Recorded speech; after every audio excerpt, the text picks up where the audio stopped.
ഉത്തർപ്രദേശിലേക്കാണ്. ഉത്തർപ്രദേശിൽ നിന്ന് കഴിഞ്ഞ ദിവസം ഒരു റിപ്പോർട്ട് വന്നിരുന്നു. അവിടുത്തെ ജിമ്മുകൾ കേന്ദ്രീകരിച്ച് സ്ത്രീകളെ മതം മാറ്റുന്നു എന്നായിരുന്നു ആ റിപ്പോർട്ട്. സാധാരണയായിട്ട് അവിടെ ഉയർന്ന സാമ്പത്തിക സ്ഥിതിയിലുള്ള സ്ത്രീകളെ ജിമ്മുകളിലേക്ക് സൗജന്യമായിട്ട് അവരെ പ്രവേശിപ്പിക്കുകയും പിന്നീട് അവരുമായിട്ട് സൗഹൃദം സ്ഥാപിക്കുകയും പിന്നീട് അവരുടെ ചിത്രങ്ങൾ പകർത്തുകയും അത് വെച്ച് ഭീഷണിപ്പെടുത്തുകയും ലൈംഗികമായി ദുരുപയോഗം ചെയ്യുകയും എന്നുള്ള കഥകളാണ് വന്നത്. ആദ്യം അവിടുത്തെ ഒരു ഹെൽപ്പ് ലൈനിലേക്ക് ഒരു സ്ത്രീയുടെ പരാതി എത്തി. പിന്നീട് കൂടുതൽ പരാതികൾ വന്നു. അതിന് പിന്നാലെയാണ് KGM1 എന്ന പേരിൽ പ്രവർത്തിച്ചിരുന്ന ഒരു ജിമ്മ്. ഒന്നല്ല, അവർക്ക് ഒരുപാട് ശൃംഖലകളുണ്ട്. ആ ജിമ്മുകൾ അതുമായി ബന്ധപ്പെട്ടിരുന്ന 7 പേരെ നിലവിൽ അറസ്റ്റ് ചെയ്തു. ആ ജിമ്മുകളൊക്കെ നിലവിൽ സീൽ ചെയ്തിട്ടുണ്ട്. ഇതിന് പിന്നാലെ ദേശീയ മനുഷ്യാവകാശ കമ്മീഷൻ കൂടിയിട്ട് ഈ വിഷയത്തിൽ ഇടപെട്ടിരുന്നു.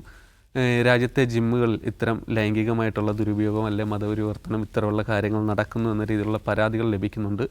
ഇത് സംബന്ധിച്ച് സംസ്ഥാനങ്ങൾക്കും അതൊക്കെ കേന്ദ്രത്തിനും മനുഷ്യാവകാശ കമ്മീഷൻ കത്ത് കൈമാറിയിട്ടുണ്ട്. അതുകൂടാതെ ഈ ജിമ്മുകളിൽ കൃത്യമായുള്ള പരിശോധന നടത്തണം എന്ന് കൂടിയിട്ട് പറഞ്ഞിട്ടുണ്ട്. നമുക്കറിയാം, ഉത്തർപ്രദേശാണ്, മിർസാപൂരിലാണ് ഇങ്ങനൊരു വിഷയം ഉണ്ടായത്. യോഗിയുടെ ഉത്തർപ്രദേശ് കൂടിയിട്ടാണ്. ദാവൂദ് സാർ, ഉത്തർപ്രദേശിൽ നിന്നാണ് ഇങ്ങനൊരു വാർത്ത വരുന്നത്. ജിമ്മുകൾ കേന്ദ്രീകരിച്ചിട്ട് സ്ത്രീകളെ മതം മാറ്റുന്നു, ലൈംഗികമായി ദുരുപയോഗം ചെയ്യുന്നു എന്നൊക്കെ പറയുന്നു. അതുമായി ബന്ധപ്പെട്ട് ഇപ്പോൾ അറസ്റ്റുകൾ കൂടിയിട്ട് നടക്കുന്നുണ്ട്. നമ്മൾ സ്വാഭാവികമായിട്ട് ഉത്തർപ്രദേശിൽ നിന്ന് വരുന്ന അല്ലെ അവിടുന്ന് വരുന്നൊരു വാർത്ത ആദ്യം ഒരു സംശയത്തോടെ ആയിരിക്കുമല്ലോ നോക്കുക. എങ്ങനെയാണ് ഇതിൽ? അല്ല, അതിലേ ഒന്ന് ഒരു ക്ലാരിറ്റി വരുന്നുണ്ട്. ഒന്ന്, ഈ സ്ത്രീകൾക്കെതിരായ ലൈംഗിക അതിക്രമ പരാതി അല്ലെങ്കിൽ കോൾ സെൻ്ററുകളിൽ പരാതി വന്നത് അതൊരു വിഷയമാണ്. ഈ മതം മാറ്റവുമായി ബന്ധപ്പെട്ട് ഏതോ ഒരു മിർസാപൂരിൽ അങ്ങനെ എന്തോ നടക്കുന്നു പറഞ്ഞിട്ട് മധ്യപ്രദേശിൽ ഉള്ള ഒരു ചങ്ങായി ഒരു കത്തയക്കുകയാണ് ചെയ്യുന്നത്. അപ്പോൾ ഇതിലുള്ളൊരു തമാശ എന്താണെന്ന് വെച്ചാൽ, അപ്പോൾ ഇപ്പം national commission for human rights NCHRൻ്റെ ലെറ്റർ എല്ലാ സംസ്ഥാനങ്ങൾക്കും കേന്ദ്രഭരണ പ്രദേശങ്ങൾക്കും പോയിരിക്കുകയാണ്. ഇത് രണ്ടും നോക്കണം എന്ന് പറഞ്ഞിട്ട്. ഇത് രണ്ടിനെ മിക്സ് ചെയ്യുന്നിടത്ത് തന്നെയുള്ളൊരു പ്രശ്നമുണ്ടല്ലോ. ഈ അതിക്രമം മതപരിവർത്തനവും ഇതും രണ്ടും ഒരേ താപ്പിൽ അങ്ങ് പറഞ്ഞു പോകുന്ന ഒരു പ്രശ്നമുണ്ടല്ലോ. മതപരിവർത്തനം എങ്ങനെയാണ് ജിമ്മും മതപരിവർത്തനം നമ്മളെ ബന്ധം എന്താണെന്ന് എനിക്ക് മനസ്സിലാവുന്നില്ല. മിർസാപൂരിൽ അങ്ങനെ നടക്കുന്നതായിട്ട് മധ്യപ്രദേശിൽ നിന്നുള്ള ഒരാൾ കത്തയക്കുകയാണ് ചെയ്യുന്നത്. അപ്പോൾ അതുകൊണ്ട് ഇത് ഗൗരവപ്പെട്ട വിഷയമാണ്, ഇത് അന്വേഷിക്കണം എന്ന് പറഞ്ഞിട്ട് കത്തയക്കുന്നു.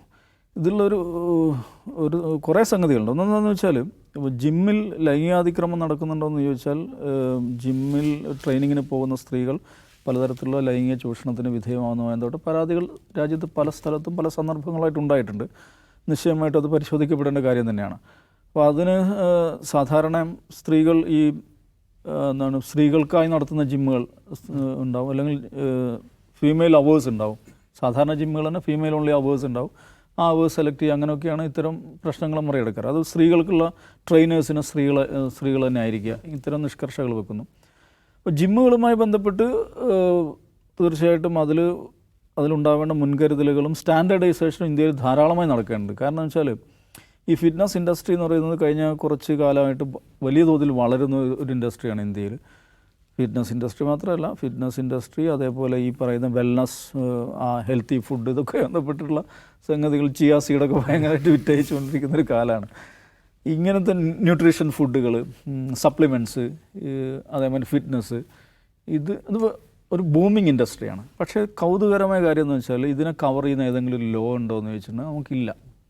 ഇപ്പോൾ നമ്മുടെ നാട്ടിൽ ജിമ്മുകൾ വർക്ക് ചെയ്യുന്നത് എന്താണ്? ഷോപ്സ് ആൻഡ് കൊമേഴ്ഷ്യൽ എസ്റ്റാബ്ലിഷ്മെൻറ്റ് ആക്ടിൻ്റെ അതാണ് അതിനെ കവർ ചെയ്യുന്ന ഒരു ആക്ട് എന്ന് പറയുന്നത്. സാധാരണ shops and establishment commercial establishment ആക്ടിൽ എന്തൊക്കെയാണ് ബാധകമായിട്ടുള്ള അതേ ജിമ്മുകൾക്കും ബാധകമുള്ളൂ. ഇത് മനുഷ്യൻ്റെ ശരീരവുമായി മനുഷ്യൻ്റെ ഹെൽത്തുമായി ബന്ധപ്പെട്ട് നടക്കുന്ന വേറൊരു ഏരിയയാണ്. സാധാരണ ഷോപ്പിൽ അല്ലെങ്കിൽ ഒരു കൊമേഴ്ഷ്യൽ എസ്റ്റാബ്ലിഷ്മെൻറ്റിൽ നടക്കുന്ന ആക്ടിവിറ്റി അല്ല ഹെൽത്ത് നടക്കുന്നത്, ജിമ്മിൽ നടക്കുന്നത്. ഇപ്പോൾ ജിമ്മിലൊരു ട്രെയിനർ എടുക്കുക, ഒറ്റ ലളിതമായ ഉദാഹരണം എടുക്കുക. ജിമ്മിലെ ഒരു ട്രെയിനർ, നമ്മളെ ജിമ്മുകളിലൊക്കെ ട്രെയിനർ ഉണ്ടല്ലോ. ഈ ട്രെയിനറായിട്ട് നിൽക്കുന്ന അയാൾക്ക് എന്തെങ്കിലും ഒരു സ്പെസിഫൈഡ് ക്വാളിഫിക്കേഷൻ ആവശ്യമുണ്ട് എന്ന് സർക്കാരിന് നിർദ്ദേശമുണ്ടോ? അങ്ങനെ എന്തെങ്കിലും ഒരു ലോ അല്ലെങ്കിൽ എന്തെങ്കിലും ഒരു റൂൾ, എന്തെങ്കിലും ഒരു നോം നമ്മുടെ നാട്ടിലുണ്ടോ? അപ്പോൾ അങ്ങനെ ക്വാളിഫൈഡ് ആയിട്ടുള്ള ഏതെങ്കിലും ഒരു അതോറിറ്റിയാൽ സർട്ടിഫൈ ചെയ്യപ്പെട്ട ഒരു സർട്ടിഫൈഡ് പ്രൊഫഷണൽ ആയിരിക്കണം ഇവിടെ ട്രെയിനറായിട്ടുണ്ടായിരിക്കേണ്ടത് എന്ന് നമ്മുടെ നാട്ടിലില്ലല്ലോ.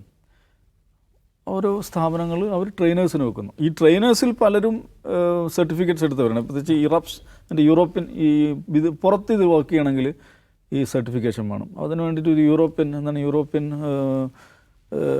ഏജൻസിയാണത്, എക്സസൈസ് പ്രൊഫഷണൽസ് എന്ന് പറഞ്ഞിട്ട്, ഇറപ്സ് എന്ന് പറഞ്ഞിട്ടൊരു സർട്ടിഫിക്കേഷൻ ഉണ്ട്. അതേപോലെ ചില ഇവരുടെ നാഷണൽ സ്കിൽ ഡെവലപ്മെൻറ്റ് കോർപ്പറേഷൻ്റെ അവരുടെ ഒരു സർട്ടിഫിക്കറ്റ് ഉണ്ട്. അതൊക്കെ ഉള്ള ആളുകളെ ജിം നടത്തിപ്പിക്കാർ പ്രിഫർ ചെയ്യുന്നുണ്ട്. അതെടുക്കുന്ന ആളുകളുണ്ട്. അതെടുക്കുന്നതെന്ന് വെച്ചിട്ടുണ്ടെങ്കിൽ ഇവിടെയുള്ളതിനേക്കാൾ വിദേശ മാർക്കറ്റുകൾ അത് ആവശ്യമാണെന്നുള്ളതുകൊണ്ടാണ്. സർട്ടിഫൈഡ് പ്രൊഫഷണൽസ് അല്ലെങ്കിൽ സർട്ടിഫൈഡ് ട്രെയിനേഴ്സ് എന്നുള്ളത് വളരെ പ്രധാനപ്പെട്ട ഒരു കാര്യമാണ്. അവരെ മോണിറ്റർ ചെയ്യാനുള്ള മെക്കാനിസം. ഇപ്പോൾ ഒരു ജിമ്മ് നടത്തുമ്പോൾ അതിലുണ്ടായിരിക്കേണ്ട സ്റ്റാഫുകൾ, അവരുടെ ക്വാളിഫിക്കേഷൻ എന്നതൊക്കെയാണ്, അതിൽ ട്രെയിനേഴ്സിന് ക്വാളിഫിക്കേഷൻ എന്ന കാര്യങ്ങളൊക്കെയാണ്. ഈ നിലക്കുള്ള സ്റ്റാൻഡർഡൈസേഷൻ ഇന്ത്യയിലില്ല. അതിന് പാകത്തിലുള്ള അതിന് ഈ സ്ഥാപനങ്ങളെ വിധേയമാക്കാൻ പറ്റുന്ന തരത്തിലുള്ള ഒരു റൂളും ഒരു ചട്ടവും ഒന്നും നമ്മുടെ നാട്ടിലില്ല. സാധാരണ ഷോപ്സ് ആൻഡ് കൊമേഴ്ഷ്യൽ എസ്റ്റാബ്ലിഷ്മെൻറ്റ് ആക്ടിൻ്റെ പരിധിയിൽ മാത്രമാണ് അതിനെ കാണുന്നത്. അപ്പോൾ ആ നിലക്ക് ജിമ്മുകളുമായി ബന്ധപ്പെട്ട് അത് ഇല്ലാത്തത് എന്തോ ഒരു ഭരണകൂടത്തിൻ്റെ പരാജയം ഞാൻ പറയുന്നില്ല. കാരണം ഇതൊരു ഇപ്പോൾ അടുത്താണ് ഒരു വലിയൊരു ഇൻഡസ്ട്രി എന്നുള്ള നിലക്ക് എല്ലാ നിയമങ്ങളും അങ്ങനെ ഉണ്ടാകുക. ഒരു പുതിയൊരു പ്രോഡക്റ്റ് അല്ലെങ്കിൽ പുതിയൊരു സർവീസ് അത് ശക്തിപ്പെട്ട് വരുമ്പോഴാണ് അതിനെ കവർ ചെയ്യുന്ന പുതിയ നിയമങ്ങളും ചട്ടങ്ങളൊക്കെ രൂപപ്പെട്ടു വരും. അതിൻ്റെ സമയമായിട്ടുണ്ട്. യഥാർത്ഥത്തിൽ ജിമ്മിൻ്റെ നടത്തിപ്പിൽ പ്രശ്നമുണ്ടെന്ന് കരുതുന്ന ഭരണകൂടം കരുതുന്നുണ്ടെങ്കിൽ ആ നിലക്കുള്ള സ്റ്റാൻഡർഡൈസേഷൻ പ്രോസസ്സിലേക്ക് കടക്കുകയാണ് വേണ്ടത്. അതിൻ്റെ സമയമായിട്ടുണ്ട്. കാരണം ഇതൊരു വലിയ ഇൻഡസ്ട്രി ആയിട്ട് മാറിക്കഴിഞ്ഞു. അതിനെ കവർ ചെയ്യുന്ന റൂളും ചട്ടങ്ങളൊക്കെ നമുക്ക് വേണം. അതാണ് യഥാർത്ഥത്തിൽ ഭരണകൂടം ആലോചിക്കേണ്ടത്. അത് ചെയ്യുന്നതിന് പകരം തീർച്ചയായിട്ടും അങ്ങനെ ഒരു സംഗതി വരുമ്പോൾ അതിൽ സ്ത്രീകളുടെ സുരക്ഷ അതിൽ പ്രധാനപ്പെട്ട ഒരു പ്രൊഫഷനായിട്ട് വരേണ്ടതാണ്. പക്ഷെ അതിന് പകരം എവിടെ നോക്കിയോ ഒരു കത്ത് വന്നു. അപ്പോൾ മതപരിവർത്തനം നടക്കുന്നു, ലൈംഗിക ചൂഷണം നടക്കുന്നു, അത് അന്വേഷിക്കണം എന്ന് പറഞ്ഞിട്ട് ഒരു കത്തയക്കുക. ഈ എങ്ങനെയാണ് ജിമ്മും മതപരിവർത്തനവും തമ്മിലുള്ള ബന്ധം? ഇനി അതിൽ ഉപയോഗിക്കുന്ന ഫോഴ്സ്ഡ് കൺവേർഷൻ, ഈ ഫോഴ്സ്ഡ് കൺവേർഷൻ എന്ന് പറയുന്നൊരു സംഗതി തന്നെ ഒരു ഓക്സിമോറനാണ് എന്ന് വിചാരിക്കുന്ന ആളാണ്. ഒരു ഫോഴ്സ്ഡ് കൺവേർഷൻ സാധ്യമല്ല. ഒരു കൺവേർഷൻ എന്ന് പറഞ്ഞാൽ എന്താ? ഒരാളെ സ്വയം ബോധ്യത്താൽ താൻ ഇതുവരെ കൊണ്ടു നടന്നിരുന്ന വിശ്വാസ ദർശനങ്ങൾ കൈയൊഴിഞ്ഞ് പുതിയൊരു വിശ്വാസ ദർശനം സ്വീകരിക്കുന്നതാണ്. അതെങ്ങനെ ഒരാളെ ഫോഴ്സ് ചെയ്യാൻ പറ്റുക? ഇത് അകത്ത് സംഭവിക്കേണ്ട കാര്യമല്ലേ? അപ്പോൾ ഫോഴ്സ്ഡ് കൺവേർഷൻ എന്ന് പറയുന്ന ആ പ്രയോഗം തന്നെ നിലനിൽക്കാത്തൊരു പ്രയോഗമാണ്. പക്ഷേ ഇന്നത്തെ കോണ്ടെക്സ്റ്റിൽ ഇങ്ങനെ ഫോഴ്സ്ഡ് കൺവേർഷൻ, ജിമ്മ് വഴി ഫോഴ്സ്ഡ് കൺവേർഷൻ നടക്കുന്നു, അത് അന്വേഷിക്കണം എന്ന് പറഞ്ഞിട്ട് കേന്ദ്ര മനുഷ്യാവകാശ കമ്മീഷൻ എല്ലാ സംസ്ഥാനങ്ങൾക്കും കേന്ദ്രഭരണ പ്രദേശങ്ങൾക്കും ഒരു സർക്കുലർ അയക്കുന്നതിൻ്റെ അതിന് വേറൊരു പശ്ചാത്തലമുണ്ട്. എന്താ അറിയോ? ഇന്ത്യയിലെ ഒരു ഡസനോളം സംസ്ഥാനങ്ങളിൽ ഈ പറയുന്ന ആൻറ്റി കൺവേർഷൻ ലോസ് നിലനിൽക്കുന്നുണ്ട്. ആൻറ്റി കൺവേർഷൻ ലോസ് എന്ന് പൊതുവായി പറയുന്ന പേരാണ്. ഈ ലോസിൻ്റെയൊക്കെ പേരെന്താണെന്ന് വെച്ചാൽ ഫ്രീഡം ഓഫ് റിലീജിയൻ ആക്ട് എന്നാണ് മിക്ക സംസ്ഥാനങ്ങളിലും ഈ നിയമത്തിൻ്റെ പേര്. അപ്പോൾ ഈ നിയമം അത് ഭരണഘടന നൽകുന്ന അടിസ്ഥാന സ്വാതന്ത്ര്യത്തെ ലംഘിക്കുന്നതാണെന്ന് പറഞ്ഞിട്ട് ഡസൻ കണക്കിന് കേസുകൾ ലിറ്റിഗേഷൻ സുപ്രീം കോടതി നിൽക്കുകയാണ്. ഇതിലും മഹാഭൂരിപക്ഷം ഏതാണ്ട് എല്ലാ കേസുകളും കൊടുത്തിരിക്കുന്നത് വിവിധ ക്രിസ്ത്യൻ സംഘടനകളോ ഡിനോമിനേഷൻസും ക്രിസ്ത്യാനികളുമായി ബന്ധപ്പെട്ട സംഘടനകളാണ്. അപ്പോൾ ഇത് വാദം ഇപ്പോൾ സുപ്രീം കോടതി പിന്നെ എല്ലാ സംസ്ഥാനങ്ങൾക്കും ഈ യുടികൾക്കും ഇത് നടപ്പിലാക്കിയിട്ടുള്ള എല്ലാ സംസ്ഥാനങ്ങൾക്കും അവരുടെ വിശദീകരണം ആവശ്യപ്പെട്ട് സുപ്രീം കോടതി നോട്ടീസ് അയച്ചു. അപ്പോൾ ആ കേസ് സജീവമായി നിൽക്കുകയാണ് സുപ്രീം കോടതിയിലും. എനിക്കൊന്ന് ഇന്നും ആ സുപ്രീം കോടതിയിൽ ആ കേസ് വരുന്നുണ്ടെന്നാണ് ഞാൻ മനസ്സിലാക്കുന്നത്. അപ്പോൾ ആ കേസ് ഇങ്ങനെ സജീവമായി നിൽക്കുന്ന സമയത്ത് ഇങ്ങനെ ഒരു സർക്കുലർ ഇവരുടെ ദേശീയ മനുഷ്യാവകാശ കമ്മീഷൻ്റെ ഭാഗത്ത് നിന്ന് പോവുകയും ഇത് ചർച്ചകൾ വരികയും ചെയ്യുമ്പോൾ അത് ചുമ്മാ സംഭവിക്കുന്നതല്ല. കാരണം ഈ ആൻറ്റി കൺവേർഷൻ ലോ എന്ന് പറയുന്ന ലോ ഒരുപക്ഷെ എന്ന് പറഞ്ഞാൽ ലോകത്ത് തന്നെ അത്തരം ലോസ് ഉണ്ടാവില്ല. ഇതിൽ 4 നിലക്കുള്ള കൺവേർഷനാണ് ഇത് ക്രിമിനൽ കുറ്റമായിട്ട് പറയുന്നത്. ഒന്ന് ബൈ കോയഷൻ, നിർബന്ധം, പിന്നെ ബൈ ഫ്രോഡുലൻസ് എന്ന് പറയുമ്പോൾ ഒരു വ്യാജമായിട്ട് തെറ്റിദ്ധരിപ്പിച്ചുകൊണ്ട് അല്ലെങ്കിൽ ഇന്ന മതത്തിൻ്റെ ആളാണ് ഞാനെന്ന് ഐഡൻറ്റിറ്റി വെളിപ്പെടുത്താതെ സംസാരിച്ചിട്ടൊക്കെ. പിന്നെ ഉള്ളത് ബൈ അലോവ്മെൻ്റ് ആണ്. ഈ അലോവ്മെൻ്റ് എന്ന് പറയുമ്പോൾ പ്രലോഭനം, അതിനെങ്ങനെ വ്യാഖ്യാനിക്കുന്നു? ഇപ്പോൾ ഒരു ക്രിസ്ത്യൻ, ഉത്തർപ്രദേശിൽ സംഭവിച്ചതാണ്, ഒരു ക്രിസ്ത്യൻ പാസ്റ്റർ സ്വർഗത്തെക്കുറിച്ചുള്ള വാഗ്ദാനം നൽകുകയാണ് ആളുകൾക്ക്. അതെന്താണ്? അത് ബൈ അലോവ്മെൻ്റാണ്. സംഭവിച്ച കാര്യമാണ്, FIR എഴുതി വെച്ച കാര്യമാണ്. ജയ്പൂരിൽ നിന്നുണ്ടായ സംഭവം എന്താണ്? ജയ്പൂരിൽ അവിടെ പിന്നെ ഈ ക്രിസ്ത്യൻ ആശുപത്രികൾ, മിഷണറി ആശുപത്രികൾ, അത് ഈ നിയമത്തിൻ്റെ ബൈ അലോവ്മെൻറ്റ്, കൺവേർഷൻ ബൈ അലോവ്മെൻറ്റ് എന്ന് പറയുന്ന അതിൻ്റെ ഡെഫിനേഷനിൽ വരികയാണ്. കാരണം ഒരു ക്രിസ്ത്യൻ മിഷണറി ഒരു കുറഞ്ഞ ചിലവിൽ സർവീസ് കൊടുക്കുന്ന ഒരു ആശുപത്രി അല്ലെങ്കിൽ സ്കൂൾ നടത്തുകയാണ്. അതെന്താണ്? കൺവേർഷൻ ബൈ അലോവ്മെൻ്റ് ആണ്, അതിൻ്റെ ഭാഗമാണത്. അപ്പോൾ ആശുപത്രി നടത്തുക എന്ന് പറയുന്ന പ്രക്രിയ എന്തായി മാറുകയാണ്? അതൊരു ക്രിമിനൽ ആക്റ്റായി മാറുകയാണ്. ഗുരുതരമാണ് ഇത്. ഈ പറഞ്ഞ ആൻറ്റി കൺവേർഷൻ ലോയിൽ ഏറ്റവും സ്ട്രിഞ്ചൻ്റ് ആയിട്ടുള്ള ഏറ്റവും മാരകമായ പ്രൊവിഷൻസ് ഉള്ളത് എവിടെയാണെന്ന് വെച്ചാൽ രാജസ്ഥാനിലേതാണ്. അപ്പോൾ ഇങ്ങനെ ഇതിനെതിരായിട്ട് ഇപ്പോൾ കഴിഞ്ഞ ദിവസം ക്രിസ്ത്യൻ ഫാമിലി വാട്സപ്പ് ഗ്രൂപ്പുകളൊക്കെ ഒരു സന്ദേശം വന്നിട്ടുണ്ട്, പ്രാർത്ഥിക്കണം ഈ ജഡ്ജിക്ക് നല്ല മനസ്സ് തോന്നിക്കാനും പിന്നെ നമ്മൾ വക്കീലിന് നല്ല ആർഗ്യുമെൻറ്റുകൾ തോന്നിപ്പിക്കാനും പിന്നെ ദൈവത്തോട് പ്രാർത്ഥിക്കണം എന്ന് പറഞ്ഞിട്ട് കഴിഞ്ഞ ദിവസം ഇവരുടെ വാട്സപ്പ് മെസ്സേജുകളൊക്കെ വന്നിരുന്നു. ആ കേസ് ഇങ്ങനെ സജീവമായി നിൽക്കുകയാണ്. അതിലേക്കാൻ ഒരുപാട് തമാശകളുണ്ട്. ഈ പറയുന്ന വിവാഹം ഇത്ര ദിവസം ഈ വിവാഹം കഴിച്ചതിന് ശേഷമുള്ള മതം മാറ്റവുമായി ബന്ധപ്പെട്ട പ്രൊവിഷൻസ് ഈ നിയമത്തിലുണ്ട്. അതിനെതിരെ ഈ പെറ്റീഷണേഴ്സ് ആർഗ്യുമെൻറ്റ്സ് വെക്കുന്നുണ്ട്. ഈ സുപ്രീം കോടതിയിൽ കൊടുത്ത കേസിൽ അതിലവർ റെഫർ ചെയ്യുന്നത് എന്താണെന്ന് വെച്ചാൽ, റെഫറൻസ് ആയിട്ട് വെക്കുന്ന സുപ്രീം കോടതി വിധി എന്താണെന്ന് വെച്ചാൽ ഷെഫിൻ ജഹാൻ കേസാണ്. അത് വലിയൊരു തമാശയാണ്. കേരളത്തിൽ ഷെഫിൻ ജഹാൻ വിഷയം സംഘപരിവാറിനോടൊപ്പം കത്തിക്കുന്നതിൽ പങ്കാളികളായിട്ടുള്ള സഭയുടെ ആളുകൾ അവർ തന്നെയാണ് ഈ ആൻറ്റി കൺവേർഷൻ ലോക്ക് എതിരായിട്ടുള്ള പെറ്റീഷനിൽ ഷെഫിൻ ജഹാൻ കേസ് പ്രധാനപ്പെട്ട റെഫറൻസ് ആയിട്ട് വെച്ചിരിക്കുന്നത്. അപ്പോൾ എന്ന് വെച്ചാൽ ഈ കൺവേർഷൻ ആൻറ്റി കൺവേർഷനുമായി ബന്ധപ്പെട്ട ഒരു ലിറ്റിഗേഷൻ, ഒരു സീരിയസ് ആയിട്ടുള്ള ഒരു നിയമവ്യവഹാരം നടന്നുകൊണ്ടിരിക്കുന്ന സമയത്ത് ഇങ്ങനെ ഒരു സർക്കുലർ പോകുന്നത് അത് ഇത്ര നിഷ്കളങ്കമെന്ന് ഞാൻ വിചാരിക്കുന്നില്ല. യെസ് നിഷാദ്, പൊടുന്നനെ രാജ്യത്തെ ജിമ്മുകൾ, അത് ഉത്തർപ്രദേശിൽ നിന്നാണ് കുറേ ജിമ്മുകൾ, ഒരു 10ഓളമാണ് നോക്കിയപ്പോൾ കണ്ടപ്പോൾ അതിലൊക്കെ ഇത്തരത്തിൽ ആരോപണം നേരിടുന്നു. അവിടെ ലൈംഗികമായ ദുരുപയോഗം നടക്കുന്നു. യോഗിയുടെ നാടായതുകൊണ്ട് തന്നെ നമ്മളത് സംശയത്തോടെ കാണേണ്ട. അതിന് പിന്നാലെ മനുഷ്യാവകാശ കമ്മീഷൻ്റെ സർക്കുലർ ഇറങ്ങുന്നു. ദാവസാഹിബ് പറഞ്ഞ കണക്ക് തന്നെ ഇതെല്ലാം കൂട്ടി വായിക്കുമ്പോൾ എന്തൊക്കെയോ ചില നിക്ഷിപ്ത താല്പര്യങ്ങൾ തോന്നുന്നുണ്ടോ?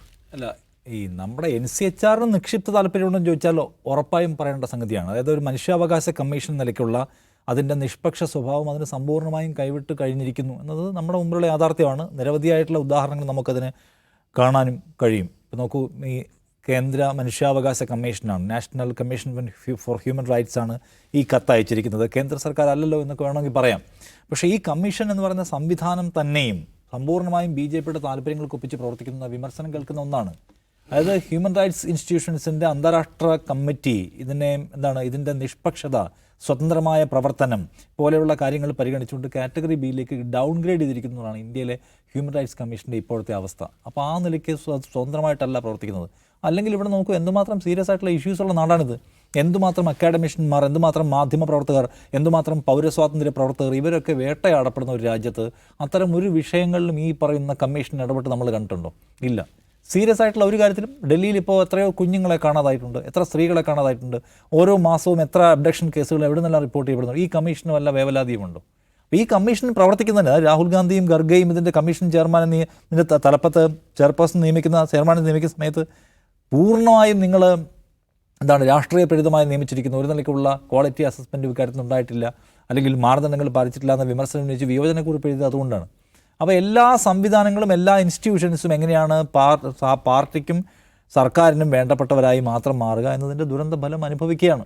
ശരിയാണ്, നേരത്തെ ദാവൂസായി പറഞ്ഞ പോലെ ഇന്ത്യയിലെ ജിമ്മുകൾ ഭയങ്കരമായി ബൂമിങ് സ്റ്റേജിലാണുള്ളത്. അതുകൊണ്ട് തന്നെ അതിനെല്ലാം റെഗുലേഷൻസ് കൊണ്ടുവരിക എന്നുള്ളത് ഉത്തരവാദിത്തമാണ്. പക്ഷേ ആ റെഗുലേഷൻസ് കൊണ്ടുവരേണ്ടത് കമ്മീഷനല്ലല്ലോ, മനുഷ്യാവകാശ കമ്മീഷനാണോ? അല്ല, അത് കൊണ്ടുവരുന്ന ഉത്തരവാദിത്തം സർക്കാരിനാണ്.